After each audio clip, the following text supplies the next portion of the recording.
Hey, man, that is a purple shirt that I'm wearing. How are you? How are you? I'm going to check my settings because I don't know. I don't know how things are going. I see we got a camera. That's good. And I see that we have audio, so that's good. So we're in good shape. We're good to go. How are you tonight? It's it's been a day for me. Big lunch. Big lunch caused me to go to sleep this afternoon. I uh, I don't know. I mean, then when I got up, I started running around like crazy and trying to get stuff done. And now it's 9 o'clock on a Tuesday night in St. Louis, and I'm here with you. So there's no one here, so I'm here by myself. But what difference does it make? We're going to talk about lots of things tonight. Um, part of the idea of this channel is like, what would you do if you were in the same situation as the person that we're talking about? And so I just think it's instructive. There's got to be a right answer, right? It can't be it can't always be that everything is the wrong answer. But boy, it's hard to figure out what's right anymore, just in general. And there's this idea of like maybe like economic retribution or economic warfare. The idea that if you lose your job, you lose your benefits, you lose your pension, you lose your life as you know it. Wife doesn't want to hang out with you more because you don't have money. And so you don't want to go through all that, right? So you're willing to do things that the company asks you to do that may not be ethical or may not be legal or may not be healthy. I mean, it's tough. It's tough. And, I mean, it's just a wild thing. And it just seems that that's not. It seems like there's something wrong. It seems like if you have one job, like you're not allowed to leave it. Like if you do, you're done. Like there's no advancement anymore. And I can understand that with the Great Resignation, that feeling that where are you going to go? Like if you're at one company, and you're in your 40s, where are you going? Where are you going? And you say, oh, there's lots of jobs everywhere. It's tough. It's tough. So I don't really agree with that. I'm going to get a drink because, like I said, I'm behind.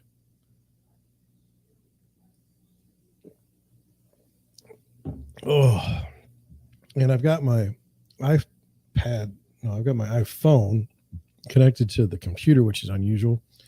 That's the only way I could figure out how to do something. Now, if I get lucky, I think I figured something out where I don't have to be connected to the cord, which would be great. But I've been uploading videos left and right today.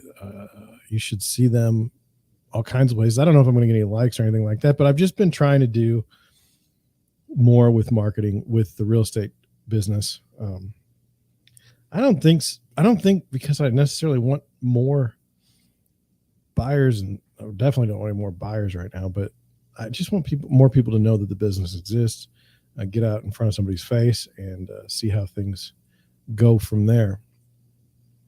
So that's where I'm at now. So what do we have tonight? Let me go over the list. I don't know how far we'll get, but we got a story about Starbucks. We've got a story about prosecutors in California being demoted. We've got a discussion about non-compete agreements and what the Biden administration thinks of that. We've got just a story of the Department of Justice came after somebody, and I kind of think that was okay.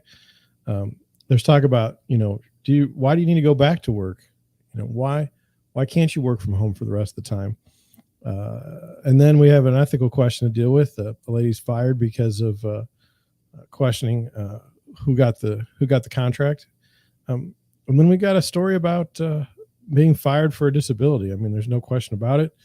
And then we have one about, should you advertise with another company if you're working for one?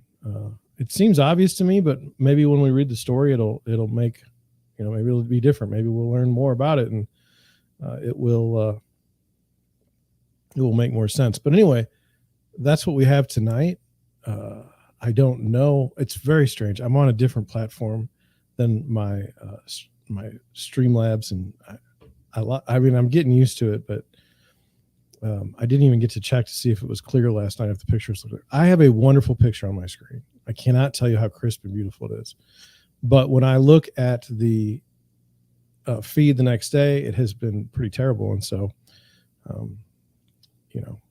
I hope it gets better over time. I hope to be able to invest in the stream. I hope to just be able to enjoy talking about these issues with you, because are they important? I think so. I think so. We kind of lost I was always big on working for the company, working for the company and doing the right thing. And, now I'm not working for any company but my own. And, but I see things from a perspective of someone that wants to employ people. And when I do employ people, I want them to enjoy themselves when they're working with me. And I say working with me. I don't think I'm being idealistic in saying that I wish that I could have an organization where I could help people get really, really good at what they do, and then go work for some other company that can pay them what they're worth, what they've earned.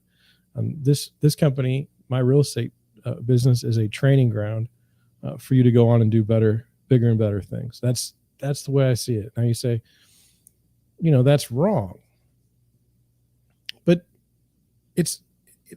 I want, what I want, I think is right, because I want the best things possible for the people that I would employ. And I know that I can't compete with a Fortune 500 company, a multinational corporation. And so why would I want to keep somebody in a spot where they can't make the most amount of money for themselves and have the best life possible? Just so that, that's ultimately being very selfish on my part. And I just don't want to do that. I don't know how we're going to do it in my business. I haven't really figured it out. I have a unique business in that there's the licensure part, there's the sales part. Okay. Not everyone can do that. There are a lot of people that do it. It doesn't mean they do it well. But then I also have some level of creativity. And as I'm going on, it's coming out more and more. The videos are coming out that are, 10 years ago, I would never have been on a video. Now I'm on 2 live streams a day, and I didn't get the podcast done. And I'm just remembering that now at 9, it's not going to get done today. But there's something to be said for content creation. And I'm not saying I'm the best at it, but I can see where content creation and my business can come together. And so where I once thought about just having, an executive assistant handle some of these things that I can't, now I'm looking much more into an idea of content creation and then publishing. How do we get all that content out daily? And then why do we put that content out there? What do we need to do? And then how do we do the real estate business, the primary business? I've watched companies start with nothing and be able to build something in their spaces, in their industries, because of social media. Now, it doesn't work the same way as it works for a person. On Facebook, my Deerwood Realty page gets far less traction with the algorithm than a personal page. Twitter is bizarre to me. I'm still playing around with it. TikTok, I'll be honest with you, as much as it should be maligned for some of the content that they allow, it should be maligned for what it's doing for people's health, or what it can do for people's mental health. It's a great platform. It's very clean and it works very well. And for all the things that I do, from YouTube Shorts to Instagram Reels, TikTok is by far the best chance I have of getting out into the public. Strange for all the things they say bad about the app. It actually is doing much better. Now, my demographic is probably a 12-year-old. So it's like they're not buying houses. But just to be able to put something out there and get some traction is refreshing. So that's where I'm at on that. Let's get right into, I mean, I don't have anybody in the chat right now, so why don't we just get into some articles and just see how the night goes. I'm already in 10 minutes. The time is just flying by. It's unbelievable. So here's the first article. Now, give me a second, because you know that it takes me a second to get this in order. I'm getting better. First article tonight. I don't know if you can see it. I'm going to check real quick how we're doing. Here we go. Yeah. Now, I love this. It says, Starbucks CEO to unionizing baristas. Why don't you go somewhere else? And then look at him. He looks, the one picture they took of him, they make him look like he's crazy. Now, I just want to go over, from a historical perspective, my thoughts on Howard Schultz. Okay. Howard Schultz starts this company, and they're just 10 years ago, they're just blowing it out of the park. I mean, they're just doing a wonderful, wonderful job. And he talks about how he had an employee, he had this stump speech about how he had an employee that had AIDS. And that's when he knew that he had to offer health insurance for all of his employees, even though it wasn't required. He's always talked about how he feels like, he's really treating the employees well and things like that. That's how I know him. Then he went into politics. He was going to go ahead and be the Democratic nominee for president. Was it against Trump and Hillary in that space? Anyway, he got blown out quick on that. It's like, no, this is not the space for me to be playing. And now it says, even on this photo caption, says interim CEO. So I don't know if he's come back to the organization. I don't know what's going on. But what I do know is that it's the story of unionization in any company is one that should be kind of analyzed. And we don't ever really know what's going to happen with an organization and unionization. Can you point to any great union companies in the United States that have had harmony with their workforce? Like, has Boeing had harmony with its workforce? Not really. The auto workers, has that ever worked out very well? No. Trains, not so much. It seems like it's taken hold in like service industry. So like electricians, it seems like, that's just going to be union. Plumbing, construction, those places, not a sterling. Steel workers. I'm not anti-union. I think that there might be a place for a union now, because you've got these global conglomerates that are just more than happy to just step all over their employees. So it's a very fascinating. It's just a question of, like, let's just say an organization is I'm just putting it out there, a non-union organization, and they have 100 employees. Okay. And they decide they want to go union. The union comes in and they negotiate a better wage for those 100 employees. Unfortunately, the company can't make it. They can't survive on the new wages. So they have to get rid of 50% of their workers. So now the 50% of the workers that stay, or 50 workers in this case, have great jobs, great benefits. Unfortunately, 50 people lost their job because it couldn't be done. Is that better or worse? Is that too simple of analysis? I don't know. But anyway, let's get into the article and see where we're at here. It says, interim Starbucks CEO Howard Schultz reportedly lashed out at a coffee chain barista who was leading a unionization drive at one of the company's California locations, telling the worker, if you hate Starbucks so much, why don't you go somewhere else? This is a valid question. The alleged encounter between Schultz and the 25-year-old barista, Madison Hall, took place at Long Beach Airport on Friday, Hall has claimed. So now we're getting into, like, did this really happen? Schultz, 68, has embarked on a tour of Starbucks locations nationwide in an apparent bid to dissuade his employees from voting to join unions, according to the pro-union news site More Perfect Union. Now, do you remember that article we read last night on Lyft and Uber. That was a complete hatchet job set up 100% by union or organizing interests.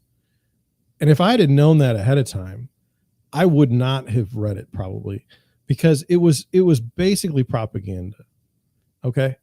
But that's part of the joy of this show is I don't read the articles all the way through before I put them up there. Some of them are going to stink, and we'll just get through that. But here we go.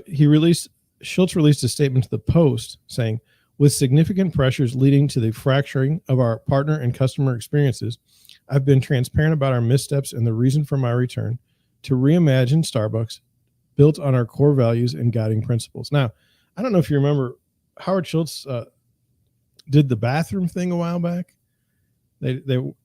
Some homeless people or something got thrown out of the bathroom, or maybe that wasn't it, or it wasn't. I don't know. It was some mess. But then all of a sudden now their bathrooms were a mess, and that didn't go very well. I know some people that work at local Starbucks and not being treated very well by the management at all, and they want to work. They want to work as many hours as they can, and management has come down with some rules that are not friendly to the workforce. So I don't know. I mean, if things are getting so much better, why is that happening? Now, I'm going to try this. I don't know. I'm going to do this. Here we go. I think you can see it. Howard Schultz. Net worth. Now these things you have to take with a grain of salt. This is in 2022. And I don't know if this is even real, but it says Howard Schultz net worth revealed as Starbucks founder returns as CEO. It says Howard Schultz is set to return as interim CEO after CEO Kevin Johnson's exit in April. Here's a look at his net worth. The 60-year-old businessman and author is approximately worth $4 billion as per Forbes. So look, the man's worth $4 billion. Now, between you and me, okay, there's always the push and the pull. Well, did he earn the $4 billion? Should anybody be being paid $4 billion? They're not being paid $4 billion is what they will argue.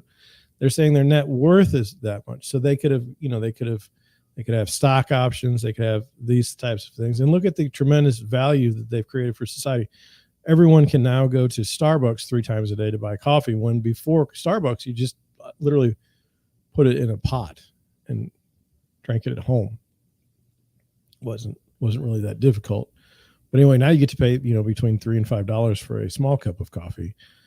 So I guess the man's a genius. Anyway, $4 billion. Now, look, that would go a long way. Let's just say he takes $1 billion. Maybe that helps with the employees a little bit, right?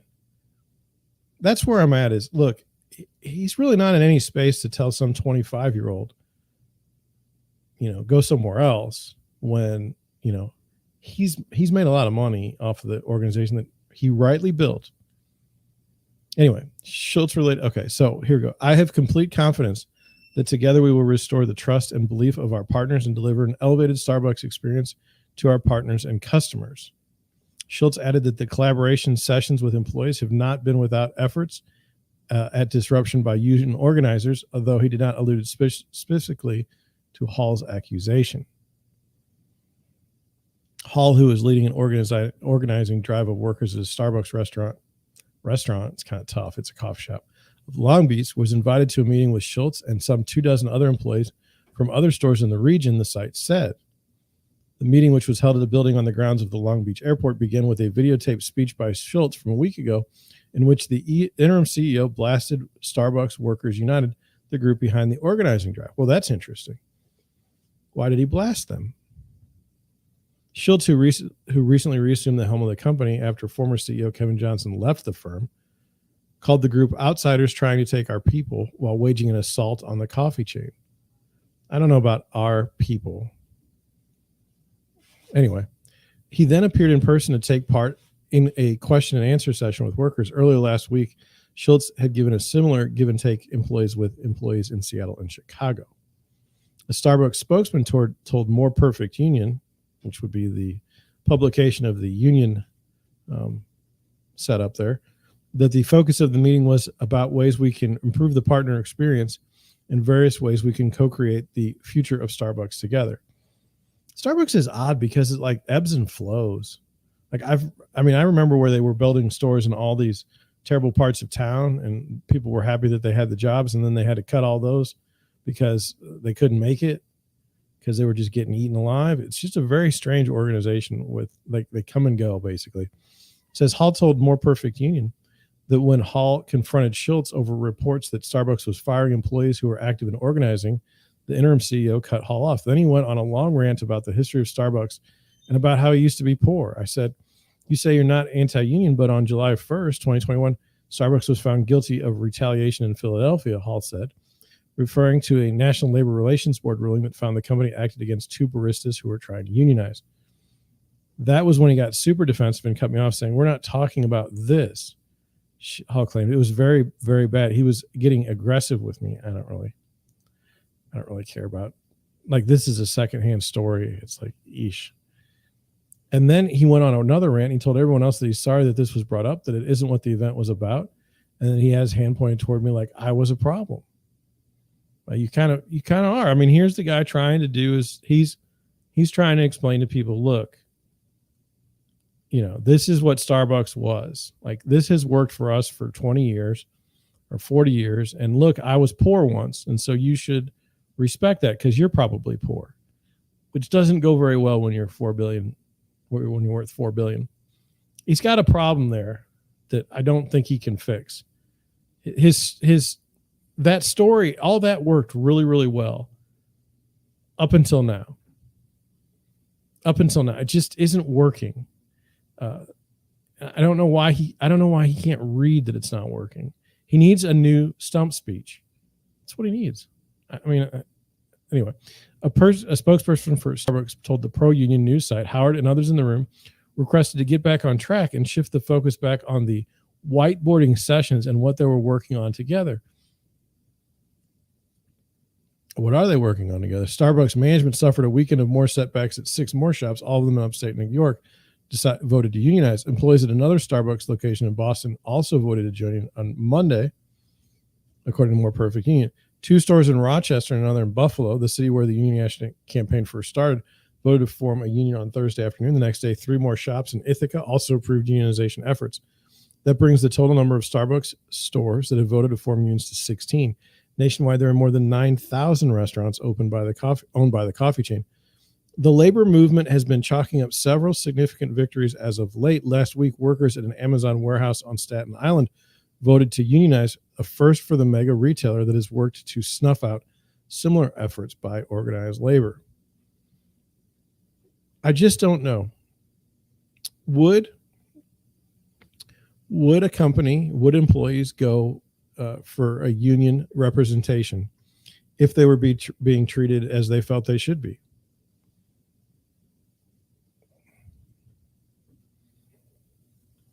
I mean, that's the question. I mean, what's changed with Starbucks? Why did this wonderful story, a glorious American story about a man who had nothing?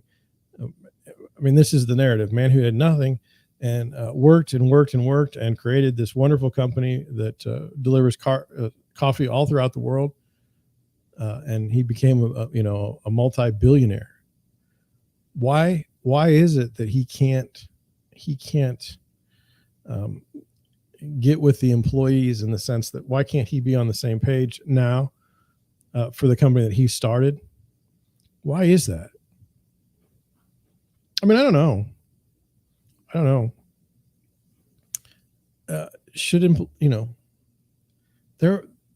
I was happy. I'll just confess. I was happy with the package of compensation that I saw one of the Starbucks workers receive. I thought that was pretty good starting out. First job, pretty good deal. They wanted to work at Starbucks, and they're a very talented person. But the management in the last couple of weeks has been just schizophrenic and just causing all kinds of problems. It's to the point where the person has to probably leave. So not good. I don't wish failure on any business. because gosh, it's hard to be in business. It's difficult. So anyway, I hope they can work something out. It'd be interesting to see the profitability between the union stores and the non-union stores. And then it'll be interesting to see the charges by the union stores, if they are not as profitable, why that is. But, that's where I'm at on that article. Let me check the chat. Oh yeah, there's nobody here. So that's where I'm at on that one. Let's move on. This was an article I found fascinating, just again from the headlines. It says 2 veteran LA County prosecutors sue woke DA George Gascon Gascon, can't say it tonight, after being demoted when they opposed his lax sentencing reforms for violent criminals. This is like the 2-minute version. I want to try and get into a better version than that. And I'm trying to get, there's a lot of ads, let's be honest. Okay, so 2 senior Los Angeles County prosecutors are suing their woke boss after they claim they were demoted for making complaints about his new policies that call for lax sentencing for violent crimes. Now let's start with a premise. Good Lord. Shouldn't the district attorney, look at it, it just keeps going, which is annoying. Shouldn't the district, we're going to fight here in a minute. Shouldn't the district attorney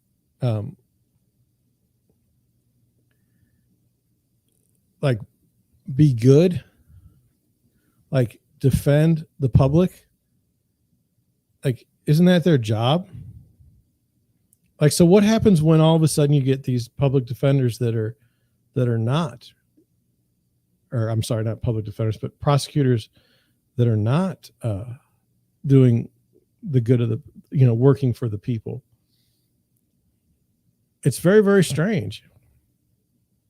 It says Maria Ramirez and Victor Rodriguez alleged that they were reassigned because they opposed District Attorney George Gascon's bail reform directives and concerns over how crimes were being prosecuted. Ramirez and Rodriguez were both senior prosecutors and bureau directors in the district attorney's office and had worked there for more than 30 years. Together, they supervised hundreds of employees before their demotion. Now, to me, getting demoted is just such an insult. Such an insult. It's hard to take a demotion. The only way I can see really taking a demotion is if you really can't hack it at a job. And, that's your only way to keep employed. The lawsuit alleges that the deputies were reassigned because they disclosed and or refused to take actions that they reasonably believed were violations of the law. Now, this is where, to me, it gets more fascinating. Okay. So if your boss is acting unethically, in your opinion, if your boss is violating the law, okay, do you stand up and say, hey, this is ridiculous? Here's where it gets more fascinating to me. These are all lawyers. Okay, so you would assume that they know the law. Now, my belief or my understanding is there's whistleblower protections afforded to everyone in the United States. Why did these lawyers specifically choose not to do that? Why did they not go into the whistleblower or protection? Very fascinating. Also, why would 2 career attorneys, prosecutors in this case, not have loads and loads and loads of evidence from which to draw from should they feel the need to file suit? I'm not a lawyer. I don't understand everything, but this just seems to me like if you're gonna sue a lawyer, then you'd think, and you're a lawyer, you'd think that you would, you'd have the receipts basically. It says Ramirez alleges her demotion came after she complained that Gascon's directive to substantially change the way juvenile crimes are prosecuted was unlawful. So she said, hey man, that's against the law. Let's just shorten it. Specifically, the directive mandated Ramirez use alternative prosecution theories that minimized the juvenile's criminal conduct, no matter how violent, which did not accurately reflect the true offense according to the lawsuit. It meant that in the case of a juvenile, only one charge could be used in prosecution against them, no matter how serious the crime or number of victims. Rodriguez alleges he was demoted after discussing the possible prosecution of police officers who were involved in a shooting that killed 2 people. Both Ramirez and Rodriguez are seeking unspecified damages, while Gascon's office is not commenting on the lawsuit due to the pending litigation. I believe that, yeah. Okay, so regarding Rodriguez allegation, statements were made by the officers and witnesses claiming that a suspect had reached for a gun. One of Gascon's confidential assistants, Anna Kozma, who at the time was a first-year law student, flatly stated, "I am ready to convict the officers." I don't even, how do you get a confidential assistant? That doesn't make any sense. And a first-year law student? I don't understand that either. The suit alleges, while the 2 other advisors present said the officers should be prosecuted because too many African Americans have been killed by police officers. Another suggested that the officer should at least be charged with voluntary manslaughter according to the lawsuit. Now, Rodriguez said that while he was not against investigating further, he did not believe there to be a probable cause to file charges because there was no specific facts to support the allegations. I understand that. Following the meeting, Gascon is alleged to have complained to his chief of staff that management, which led to Rodriguez's demotion. I don't even understand that. The suit claims they were removed from their positions in retaliation for disclosing violations of law and or refusing to violate law concerning unlawful practices and policies of George Gascon and other high officials in the Gascon administration. The lawsuit details how Ramirez and Rodriguez were in positions of high authority and regularly had access to Gascon and were even looking at promotions to assistant district attorney. Gascon, a 67-year-old former assistant chief of the Los Angeles Police Department, took over as district attorney in the heavily Democrat city in December 2020 and immediately embarked on a progressive justice reform agenda, limiting the use of sentencing enhancements for gang membership, certain uses of guns, and for prior convictions. One of Gascon's earliest changes riddled prosecutors of the ability to file crimes against certain juveniles and charge suspects with more than one crime, even if they had in fact committed multiple during the course of one instance. So I don't even know, do you vote for the district attorney in Los Angeles? And if so,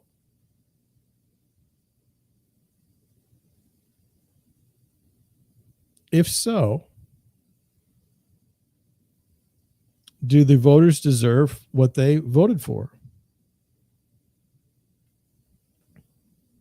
Okay, here we go. If, for example, a suspect had robbed 4 people at gunpoint, prosecutors were barred from filing 4 separate robbery charges and would have to choose one victim in order to pursue prosecution. Plaintiff was forced to randomly select only one victim and charge one crime pertaining to that chosen victim. Plaintiff raised concerns that at trial, if the randomly chosen victim was not available and the case was not therefore provable, the case could be dismissed and the juvenile would have no accountability. All these filings would constitute fraud on the court and, among other things, violate plaintiff's ethical and prosecutorial obligations under the law.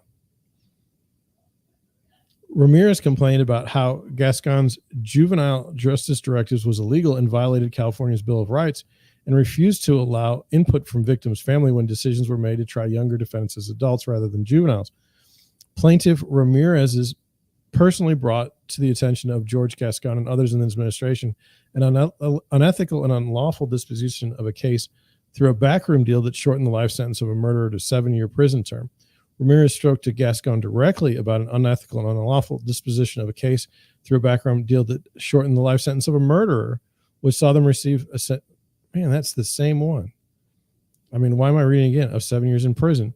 She was subsequently demoted in September 2021 over her disclosures and refusals to violate the law. So here's through 3/5/2022. Crime in Los Angeles. Homicides are down. Assault is up. Robbery is up. Shooting victims are down. Rape is down. Total violent crimes are up. That's what it says. You guys live there, you know. Rodriguez, meanwhile, approached Gascon in March 2021 while discussing a case that saw possible prosecution of police officers involved in the shooting, which saw an officer allegedly kill 2 people. I don't know if it's allegedly. If the person's dead, you can say that they were killed. I mean, did the officer do it? That part is alleged, but there are definitely 2 people dead. Anyway, despite witness accounts to the contrary, a discussion took place that determined there was insufficient evidence to charge the officers. Okay, let's go over that again. It says, despite witness accounts to the contrary, a discussion took place that determined there was insufficient evidence to charge the officers. Plaintiff Rodriguez was appalled by the discussion that was taking place since there was insufficient evidence that the officer had committed a crime. Plaintiff Rodriguez not against further investigation of the facts to see if a filing was necessary, but under the facts as presented, he told the group that there was not probable cause for filing because there was no specific facts to support the charge. Once the meeting was done, Gascon is then alleged to have complained to the DA office chief of staff that management followed the law too much. That's a fascinating argument. The suit states that the remark was a fitting commitment by a district attorney who has never practiced law, and an explanation as to why plaintiff Rodriguez and others were demoted. As LA battles rising crime, critics are blaming Gascon's soft policies, and an effort to recall him is underway, which on Friday saw former LAPD chief who previously endorsed him rescind his support. Amid growing frustration with the progressive prosecutor, more than 600 deputy district attorneys through LA County endorsed his recall Tuesday during an Association of Deputy District Attorneys meeting. 600 district attorneys in LA County. Gosh, that's a lot. Los Angeles has seen a 54% increase in murders since 2019, a rise in the number of street shootings since 2020, and an increase in the number of armed holdups. My question to them would be, anybody that would listen, would be, look, was it really that great of a place before 2019 and 2020? It seems like Los Angeles has been going downhill. Since being sworn into office, Gascon has refused to meet with prosecutors to explain the logic behind his policies. The union said, so now this is a union deal.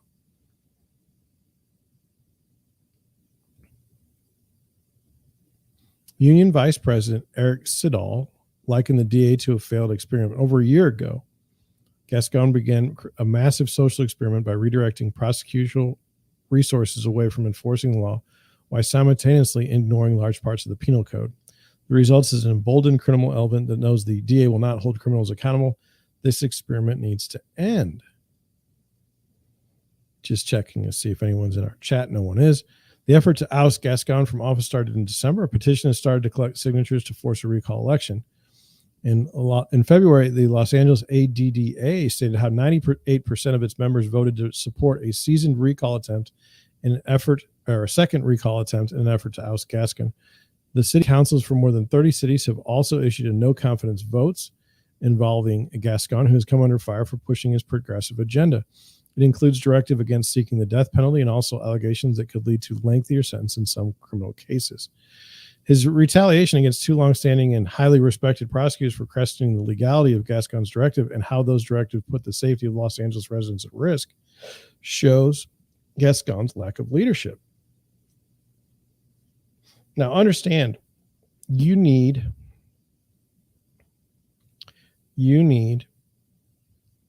to always question safety if you want to make an argument against something.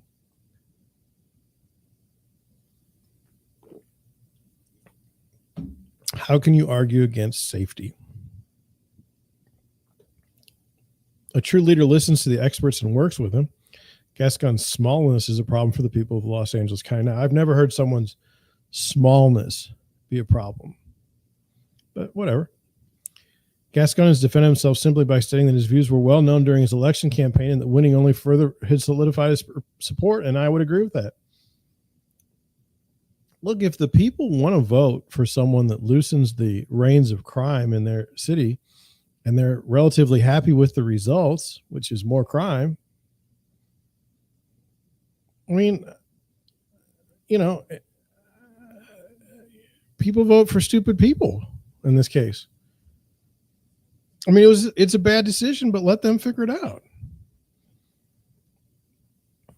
Last month, Gascon issued a memo that saw him reversing some of his most controversial policies, including a ban on special circumstance allegations that could see a suspect given a sentence of life without parole, together with the transfer of juvenile defendant cases to adult courts.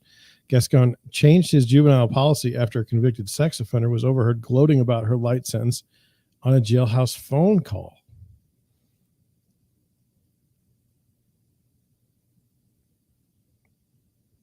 In another incident, now all of a sudden,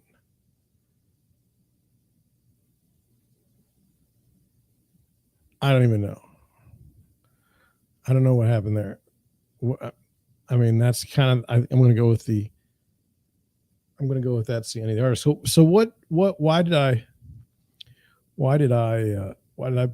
put this forth? Well, if you have a person in a position of authority and they're totally corrupt, what are you supposed to do as an employee of that organization, or in this case, government office? Should you try to fix things from the inside, or should you immediately go whistleblower and be done with this? Or obviously file suit because you're comfortable in a court of law, but you're in California. That might be a problem. It's, the government, the rules on recall and the rules of, voting, if people vote someone in, okay, like the vote should matter. It should count more than, and like an entity removing someone that was duly elected by the citizens is a dangerous step or dangerous path in democracy. We saw it during the Trump years, this idea that you're just gonna impeach. You're just gonna impeach. It's not a positive thing, and I mean that across the board. If it was a Democrat that was being impeached twice during a presidency, I'd say it's the same thing. The voters decided that this person should be president. The voters decided that this man, Gascon, should be the district attorney or whatever he is. That was the will of the people, apparently. So to go in there with some sort of recall effort or something like that, that's a very serious thing. And I don't know how I feel about that any more than that, but I would say that, look, this idea, when you hire someone, we have somebody in St. Louis, Kim Gardner, who has also benefited from the same funds that this Gascon has benefited from. I mean, it's the people voted for these people, and they should see the results or the fruition of their vote. That's where I'm at. As for him breaking the law and things of that nature, his statement is that they knew what they were getting when they elected him. So I don't know. I thought that was an interesting one. Moving on down the line. This wasn't interesting. This was in Fast Company. It says, an interesting headline: non-compete agreements have pushed U.S. wages even lower, says a new Biden administration report. Non-compete clauses are ridiculous in many ways, but I also understand the thought behind it. It says, non-competes were originally designed for jobs with trade secrets, but how many lower wage workers in the service sector are bound by them? Let me tell you a true story. I was working in a real estate brokerage that was doing nothing special, and they had non-compete clauses, which was ridiculous. Good luck enforcing that. The Treasury Department has a new report out showing how anti-competitive behavior by U.S. employers has decreased worker wages by 20%, sometimes even more. A remarkable finding. Now, the 68 pay. Now, this was by the Biden administration. So let's understand where this may be coming from. I'd say the same thing if it was a bunch of Republicans. You can't believe any of these people. The 68-page study, which is a collaboration with the Justice and Labor Department and the Federal Trade Commission, puts 4 individual Biden administration's agencies stamp on the argument that when companies compete, it's the workers who win, not the companies, which is why many big employers believe it's better if they just stop competing. The report breaks down the creative ways they've found to do this, from excessive occupational licensing requirements to simply sharing their employee pay rates. Now, we read an article not too long ago that said you should always have employee pay rates like transparent. That was like supposed to be helpful. Now, is this sharing in between each other without the rest of the employees knowing? I mean, we have to kind of understand that. But anyway, I thought this one is. But one of the most flagrant tactics is using non-compete agreements to block workers from taking jobs at rivals, and their cousin no-poach agreements, which stop employers from hiring each other's workers. Non-competes, this is from Fast Company. I don't know if it's true or not. Non-competes were originally created for jobs with trade secrets, proprietary tech, or some innovative business practice that the company has a keen interest in protecting. But the Biden administration's report serves as a reminder that unlike other controversial practices that have spread lately, such as mandatory arbitration, they're actually present throughout the entire U.S. workspace now. Studies show around 1 in 5 workers works under a non-compete today, and twice as many say they've been under one in the past. A recent paper estimated it's 21% of the top 1/5 of income earners, but still very high among the bottom 1/5. Additionally, companies with multiple locations are likely to use non-competes, meaning the places where the most low-wage restaurant and grocery chain, bank, ranch, and hotel employees tend to work. Now, let's just look here at the grocery chain. How many grocery chains throughout the United States are union? Are you telling me that the union grocery chain is allowing non-competes, is allowing their workers to sign non-competes? That's hard to believe. While non-competes can help top earners make more money, that's what I understand it to be like. Look, if we're going to hire you with a non-compete, then we're going to pay you more. If they're willing to lose some occupational mobility in the trade, the authors write that non-competes appear to reduce both wages and mobility for lower income earners. I believe that is true. Low-wage workers generally don't negotiate contracts either. They'll often sign theirs on the first day of work or have as much access to legal advice as other workers. Fast food chains McDonald's, Carl's Jr., Arby's, and Jimmy John's got in trouble a few years back for their no-poach agreements, which banned one store from hiring another store's worker, which of course suppresses wages. It turned out that at least 32 chains had a version of this. 23 of them said that they removed the clauses after public pressure and letters from 11 states' attorney general.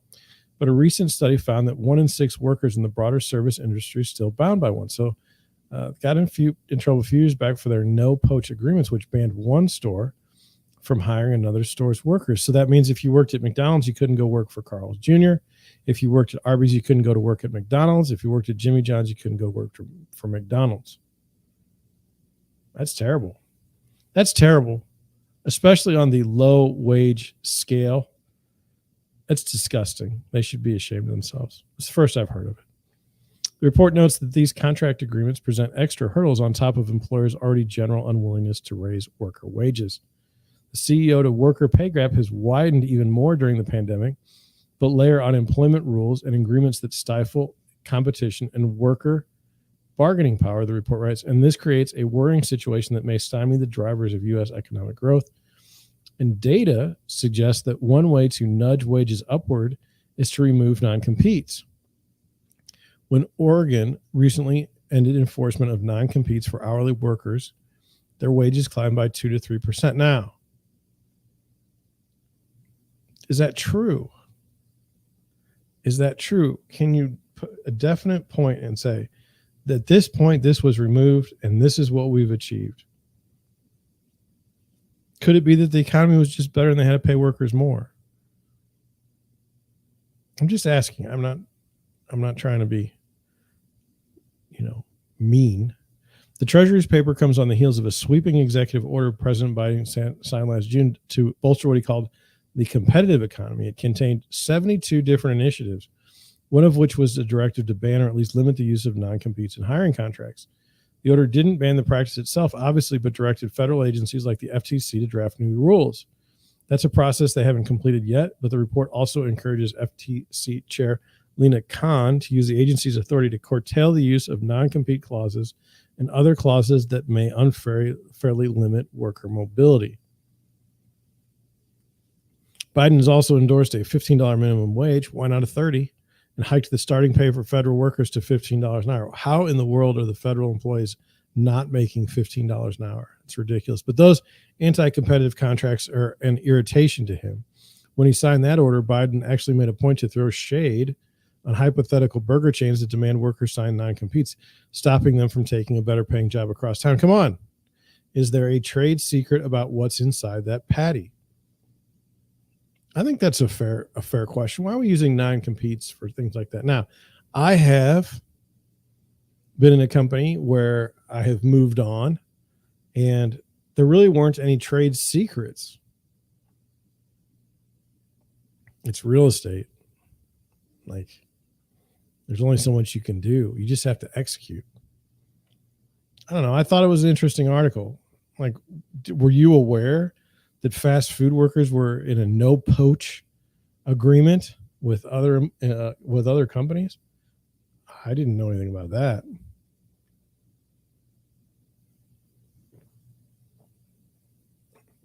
You know, when we read articles that say that the employees are in control, and I just don't see it.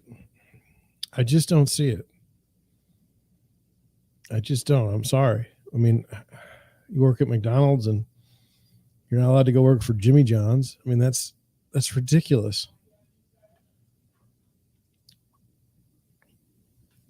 I thought this was fascinating. Now, understand, like, look, this was an agreement from the DOJ. I don't know if it's going to work out.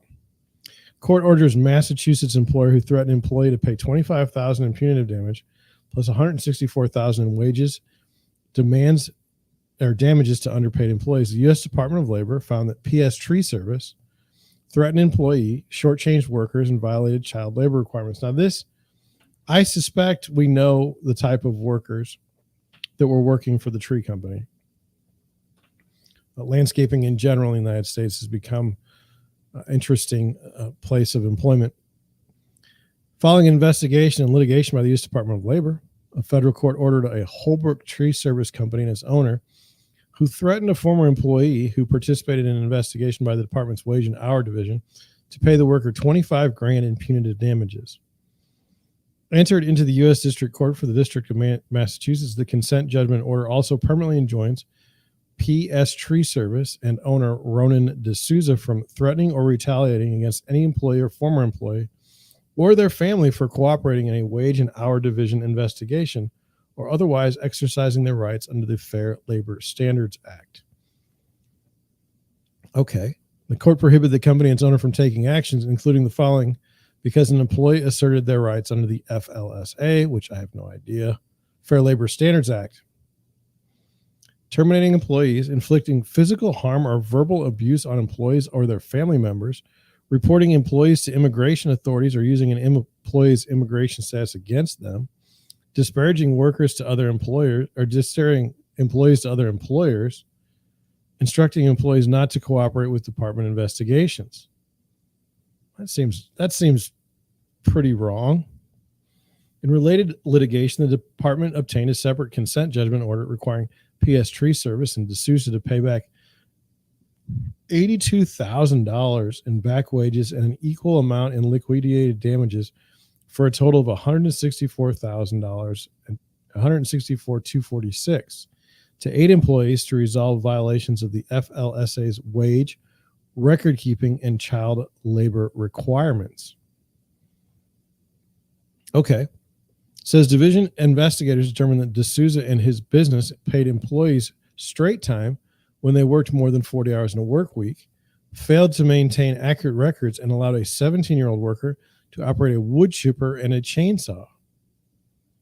Is that not allowed? And I'm not being stupid, but kids work on the farm all the time. And anyway, the order requires PS Tree Service and D'Souza to comply with the FLSA's overtime record keeping and child labor requirements, cooperate with future U.S. Department of Labor investigations, and pay $3,907 in civil money penalties. Does this guy have $164,000 in addition to? Does he have $200,000 that he can just pay out? I mean, is this company still going to be in business? Was that the goal all along, to get rid of the company altogether? Anyway, employees have a right to be paid their wages. Well, I don't disagree with that. Do you? To seek those wages. I don't think that they should seek wages. I think they should just be handed to them for doing the work. and cooperate with investigators without fear of employer retaliation or threat of physical harm or harassment. I tend to believe that too. I mean, why would you do that? The wage and hour division uses a variety of tools to ensure workers are informed of their rights and employers are aware of their responsibilities under the Fair Labor Standards Act, and will not tolerate interference with its investigation or intimidation of workers. Now, they themselves are intimidating the owner of the company, and that's okay, I guess.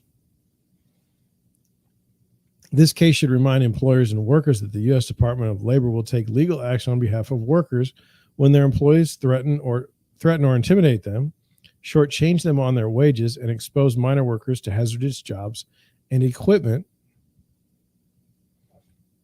I don't even understand that. You're not allowed to operate a wood chipper. What if they want to operate a wood chipper? You say no. Or otherwise disregard the Fair Labor Standards Act's requirement. Workers can call the wage hour, whatever. My point here is, this doesn't sound good. Doesn't sound good for the employer. Doesn't sound good for the employees. Seems like a bad place. Seems like I don't want to work there. Seems like nobody should have to work there. I'm just putting that out there. I don't know. I mean, let me check the chat. Do you guys have a strong opinion? No, apparently not. Okay. Let's move on. Newsweek. This is a culture. Now, I think how we treat employees, how employers treat employees, how employees view their jobs is cultural. And I think that in the time that I've been alive, we've seen a huge shift. I mean, when I went to school, if you were sick, you would go to school because you wouldn't miss a day of school. Same thing with work. You would go to work. Now, this idea that you would infect others was never an issue. You just go to work. Like, what do you do? And who you are is wrapped up in where you work and what you did at your job. That we've lost that. Is that a bad thing? I don't know. I'm not a part of it. I mean, I run my business. It's Deerwood Realty. That's all I know. Somebody says, who are you? I guess I'm a real estate agent, real estate broker, but I'm a small business owner. So, does that tell you a lot about me? Maybe. I don't know. Employee backed for calling management bluff on return to office threat. Now, I don't know what this means. So in the 2 years since COVID-19 was first discovered, all I know is that every time I have to talk about the pandemic, I feel like YouTube is going to push me down further, which is not what I really need when I'm starting a new live stream. You know what I'm saying? I mean, that's a problem. Anyway, many aspects of everyday life have shifted around the world, from grocery deliveries and curbside services to telehealth and remote learning and working. And although vaccinations have become more available and outbreaks continue to decrease in certain countries, working from home has remained the norm for many employees. One Reddit post has gone viral on the subreddit Anti-Work after an employee shared his or her employees' less than accommodating work from home policy moving forward. Redditor, whatever, wrote about the situation. A post has now been voted on over 14,000 times. To start off the post, the Redditor gave a bit of background about what his or her work environment looked like before the pandemic. The employee wrote that when he or she first began working at the company almost 4 years ago, he was told the company valued flexible schedules and work-life balance, which the Redditor said turned out to be complete bullshit. And that's 100% most likely true. When people are recruiting you, they say one thing, and then when you're working there, it's quite different. This should not be any surprise to anyone that's ever gotten a job. If I sat at my desk at 8:32, if I left work at 5:15, if I took an hour lunch, if I worked a single day from home, I would get check-ins from my boss's boss, and sometimes an email from HR to remind me of the company's expectations. I resolved to stay at the company for 2 years for my resume, and then I'd leave. That is until COVID hit. So understand what they are doing. They are using this company to forward their own employment goals. Now, is there anything wrong with that? No, I don't think. as long as you're doing the job that you're paid to do. In December 2020, almost a year after the COVID-19 virus first hit, the Pew Research Center reported that most American workers who say their job could be done mostly for home were rarely or never doing so pre-pandemic. Researchers also found that at the time the survey was conducted, 71% of those workers were doing their job from home all or most of the time. Anyway, the Redditor said that once COVID hit, his or her job moved to be completely remote, and that the employees were told that there would be more flexibility post-COVID, which turned out not to be the case and contradicts Forbes' February 2022 report that remote work is here to stay, citing labor research from Ladders, which said that 25% of all professional jobs in North America will be remote by the end of 2022, and remote opportunities will continue to increase through 2023. Now, I read that report on air, and we all thought that was stupid at the time. I remember it. Last week, all employees were told that the flexibility and new normal communications we've been getting were being rescinded. All employees were expected to be in office 5 days a week, no exceptions. The employer reportedly sent an email to his or her boss and team letting them know that he or she would not be returning despite the change, and encouraged others to do the same. Almost immediately, my boss called me directly to tell me I would be fired if I didn't return to the office, and they'd easily find a replacement, and that any team member that tried to do the same would be fired too. Well, that seems like that makes sense. It's not for you to start a workplace revolt at your company.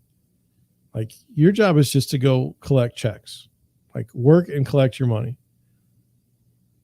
That's my thought. Now, maybe I'm wrong. I mean, if you don't like the job, leave. Like, just go. It just takes too long. I mean, it's just ridiculous. So anyway, commenters supported the Redditor's decision and encouraged them to hold fast. Although, by the way, it's a lot easier to tell someone, hey, you're going to get in trouble. You go ahead. Like, we've got your back. It's a lot easier than if you're that person. Although one commenter questioned why they hadn't already left, given the environment described in the past. It says laziness, honestly, plus the stress of starting a new job with new people and new responsibilities. There's comfort in what's familiar. In another response, the Redditor says he thinks his or her boss is bluffing with the threat of firing those who don't comply. Find out. Other commenters, though, cautioned the Redditor by saying they might be made a martyr and end up fired, and I think they will. The Redditor thinks that if he does get fired, or she, it'll have a domino effect, as other coworkers have said they would quit if the Redditor were fired. You know what? Not worth it for me. You fire that guy over there, that's on you. I'm not walking off because of him.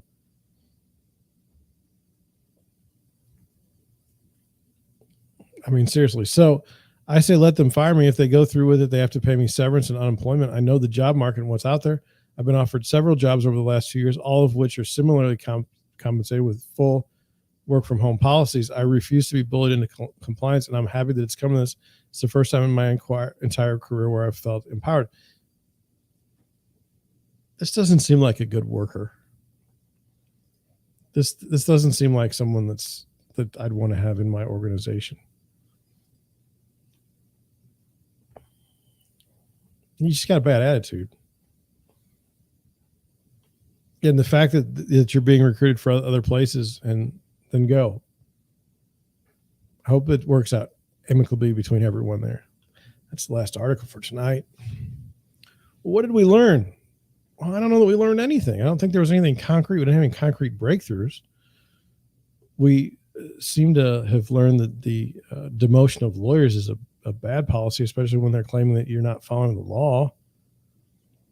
That's not good. What else did we learn? We learned that, oh, come on, help me out here.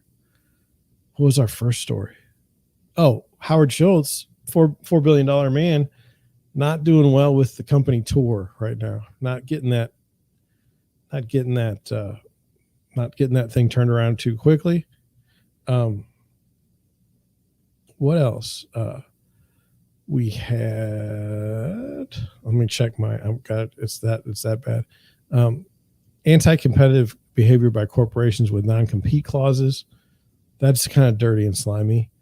And that's it. I missed one. Oh, tree service exploiting the Mexican people, possibly Mexican. We don't know. Doesn't seem right. The reason why I say Mexican is because it was immigration status, and landscapers. But I mean, it could be Guatemala. I don't mean it in a negative way. I'm just saying that you shouldn't, as an employer, if you're hiring people, you shouldn't be able to threaten them that you can remove them from the country. That's kind of where I was going. So I hope I've made that clarification clear. With that, I'm going to head out. Will I be back tomorrow at 9? I hope so. I can't guarantee it, but I will try. And I hope you come and join me. If I am, follow me on Twitter at Our Employment. That's where I'll spend most of my energy as far as promoting this particular endeavor. And with that, I'm going to head on out. Thank you for watching, and I will see you tomorrow, hopefully, later.